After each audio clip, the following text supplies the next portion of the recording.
Assalamu alaikum warahmatullahi taala wabarakatuh. Niliyesimama mbele yenu naitwa Hakim bin Juma Hanzuruni.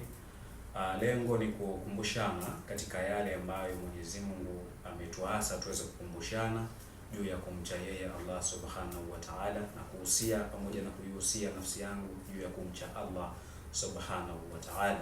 Mwenyezi Mungu ambaye ametuleta duniani, ametupa uhai, anatupa uzima, anatujalia riziki iwe ndogo iwe kubwa, lakini ili mradi riziki inapatikana. Tuna kila sababu ya kumwabudu Allah, kwa sababu hilo ndio lengo la kwanza la Mola wetu kutuleta katika ulimwengu, na kuasa wewe mwanadamu, na kuasa wewe Muislamu mwenzangu, tudumu katika ibada, tufanye ibada. Allah anawapenda sana watu ambao wanamwabudu, watu ambao wanasikia raha wakisikia adhana, watu ambao wanahuzunika wakikosa swala. Kwa hivyo tuna kila sababu ya kuzitumia dakika 5 tu kwa kila swala, dakika 5, dakika chache sana kuweza kufanya ibada, kuzungumza na Mola wetu ili aweze kutuondoshia katika magumu ambayo anatupa kama mitihani, aweze kutujalia tuwe na mwisho mwema katika ulimwengu, sisi pamoja na wazee wetu, wazazi wetu. Tuombeeni dua wazee wetu, tuna kila sababu ya kuombeana kheri,